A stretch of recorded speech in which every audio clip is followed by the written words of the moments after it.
Guys, तो आज हम करेंगे 34 साइज प्रिंसेस कट ब्लाउज की cutting. 34 size princess cut blouse की कटिंग करने के लिए मेरे पास एक ब्राइडल ब्लाउज है जिसकी मैं प्रिंसेस कट ब्लाउज की कटिंग करूँगी। ये स्लीव्स हैं, ये बैक पार्ट है। तो चलिए करते हैं प्रिंसेस कट ब्लाउज की कटिंग। सबसे पहले हमें 2 फोल्ड कर लेना है और लेंथ लेनी है। लेंथ है मेरी 13.5। 1 इंच मैं उसमें ऐड कर दूँगी 14.5। 14.5 लेने के बाद एक सीधी लाइन ड्रॉ कर लेनी है। उसके बाद मैं शोल्डर लूँगी 6 इंच। 6 इंच शोल्डर के बाद 6 इंच आर्म होल लूँगी और सीधी लाइन ड्रॉ कर दूँगी। 8.5 इंच चेस्ट एरिया, 7 इंच कमर, 1 इंच डार्ट पॉइंट लूँगी, 1.5 इंच सिलाई मार्जिन। चेस्ट एरिया पे भी 1.5 इंच सिलाई मार्जिन लूँगी और सीधी लाइन ड्रॉ कर दूँगी। 1.5 इंच आर्म होल लूँगी और सीधा कर्व कर दूँगी। कर्व करने के बाद बैक पार्ट की कटिंग हो चुकी है, कटिंग कर लेना है। कटिंग करने के बाद अब हम फ्रंट पार्ट की कटिंग करेंगे। फ्रंट पार्ट की कटिंग करने के लिए हमें एक पेपर का यूज करना है। इस पेपर के ऊपर बैक पार्ट को रखना है और कुछ लाइंस ड्रॉ कर लेनी है। जैसे लेंथ है हमारी 14.5, तो इसमें 1 इंच ऐड कर लेना है 15.5। सीधी लाइन ड्रॉ कर देंगे। उसके बाद कुछ हमें पॉइंट उठा लेने हैं इसमें से, कमर, आर्म होल, चेस्ट, शोल्डर, और फिर सबको एक साथ मिला देंगे।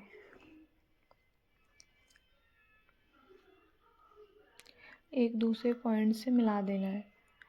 शोल्डर को आर्म होल से मिला देंगे। सीधी लाइन स्ट्रेट लाइन ड्रॉ कर देना है।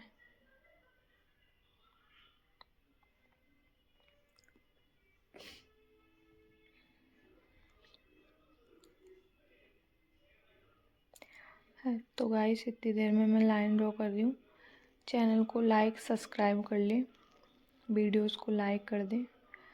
1 इंच का हमें आर्म होल की शेप रखना है क्योंकि फ्रंट पार्ट है। 8.5 इंच चेस्ट रखना है। 1.5 इंच सिलाई मार्जिन रखना है। कमर थी हमारी 7 इंच, उसमें 2 इंच ऐड करूँगी डार्ट पॉइंट के लिए। 9 इंच लेना है। 1.5 इंच सिलाई मार्जिन, स्ट्रेट लाइन ड्रॉ कर देना है। डार्ट पॉइंट के लिए मैं 10 इंचेस पे एक मार्क लग करूँगी। 10 पॉइंट पे मैं एक मार्क करूँगी डार्ट पॉइंट के लिए।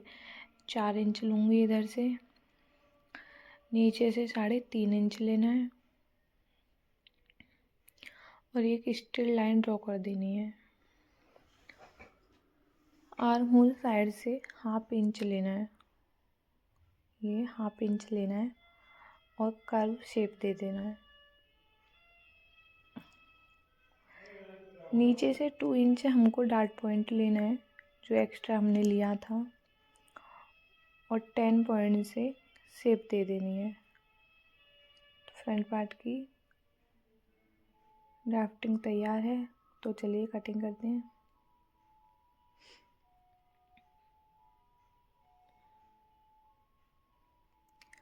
कटिंग करने के बाद नीचे से हमें दोनों साइड से 1/2 इंच ड्रॉ कर लेनी है लाइन, इधर से भी और इधर से भी कटिंग कर देंगे क्योंकि जब हम बैक पार्ट से सिलेंगे तो वो नीचे की साइड खिंचाव जो आता है वो नहीं आएगा। पेपर को 2 फोल्ड रखना है, फैब्रिक को 2 फोल्ड रखना है और कटिंग कर लेंगे। तो इस पे 1/2 इंच हम एक्स्ट्रा लेंगे सिलाई मार्जिन के लिए। सिलाई मार्जिन के लिए जब हम एक्स्ट्रा फैब्रिक लेंगे तो हमारे ब्लाउज फिटिंग में कोई भी परेशानी नहीं होगी, और फिर कटिंग कर देंगे। छोटा बड़ा नहीं होगा, सेम दोनों पार्ट कर लेंगे। 2 फोल्ड में फैब्रिक लेंगे, सेम इसको भी ड्रॉ करने के बाद 1/2 इंच हमें एक्स्ट्रा मार्जिन लेना है। स्टिचिंग करते टाइम ब्लाउज छोटा बड़ा बिल्कुल भी नहीं होगा। कटिंग कर देंगे।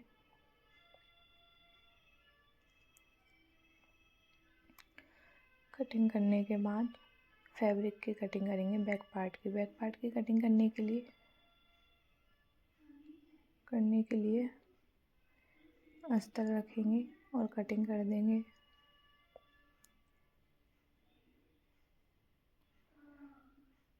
फ्रंट पार्ट को भी सेम ऐसे ही कट कर लेना है। ये जगह मैंने छोड़ दिया क्योंकि मेरा नेक बहुत बड़ा है, तो मैं इसको बाद में सिलने के बाद निकाल दूँगी। तो इस तरीके से मैंने इस मार्जिन किया है।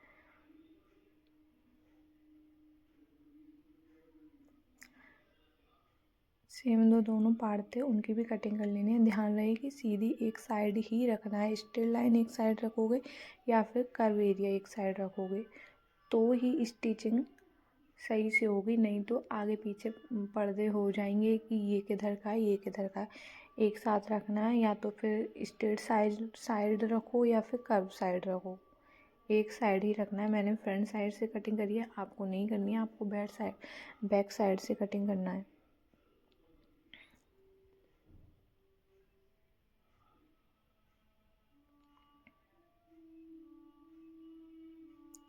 कटिंग हो गई है हमारी, स्लीव की कटिंग करते हैं।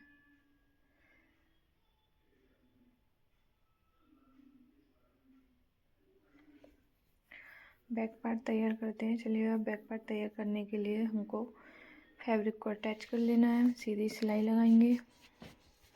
सीधी सिलाई लगाने के बाद टॉप स्टिच लगाएंगे। टॉप स्टिच लगाने के बाद परमानेंट स्टिच लगाएंगे।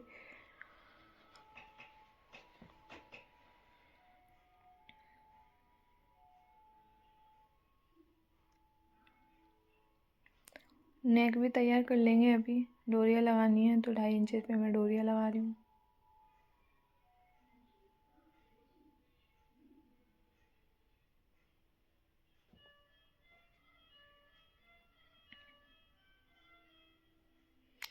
½ इंच का मार्जिन छोड़ते हुए कटिंग करना है और उस पर कट लगा देना है ताकि कर्व शेप अच्छे से आ जाए। नेक की डार्ट पॉइंट का निशान लगाएंगे। अब डार्ट पॉइंट का निशान लगाने के लिए फोल्ड करेंगे और 4 इंचेस पे मार्किंग करेंगे। 4 इंच पे मार्किंग करेंगे। 4 इंच से स्ट्रेट लाइन ड्रॉ करेंगे और ½ इंच साइड में लेंगे। स्ट्रेट लाइन ड्रॉ कर देंगे। इस मार्किंग को दोनों साइड ड्रॉ कर लेंगे। ड्रॉ करने के बाद डार्ट पॉइंट डाल देंगे।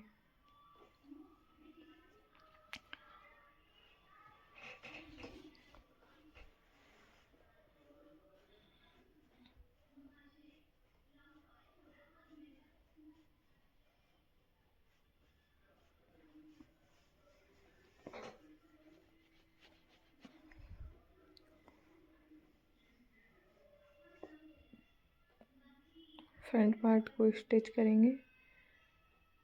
इस तरीके से जॉइन करेंगे। अस्तर को अलग जॉइन करेंगे, फैब्रिक को अलग जॉइन करेंगे। इस तरीके से जॉइन करने से ब्लाउज में फिनिशिंग आता है।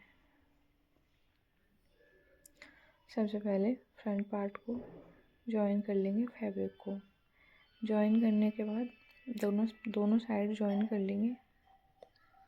सेम इसी तरीके से हमको अस्तर जॉइन करना है। ध्यान रहे कि जैसे फैब्रिक की उल्टी साइड अस्तर की भी उल्टी साइड ही आनी चाहिए, सीधी साइड नहीं आनी चाहिए। जैसे फैब्रिक की बैक साइड आ रही है नीचे को, तो अस्तर की सीधी साइड बैक साइड में आएगी। अभी आपको पता चल जाएगा इसके अंदर जब मैं अस्तर सिलूँगी। इस तरीके से ऊपर की साइड सिलाई दिखाई देगी अब मेरी, तो उस पर मैं अटैच करूँगी तो ये इसके अंदर सिलाई हो जाएगी, चोर सिलाई जो बोलते हैं।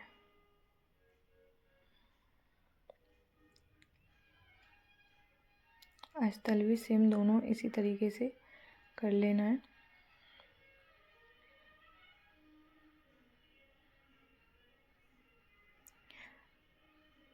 करने के बाद इसमें हमको पफ अटैच करना है। पफ अटैच करने के लिए क्या करना है, 10 पॉइंट पे निशान लगाना है और सेम पप पे भी निशान लगाना है, बिल्कुल मिड पॉइंट पे। निशान लगाने के बाद बीच में रख लेंगे, बीच में जाके थोड़ा थोड़ा स्टिच करेंगे।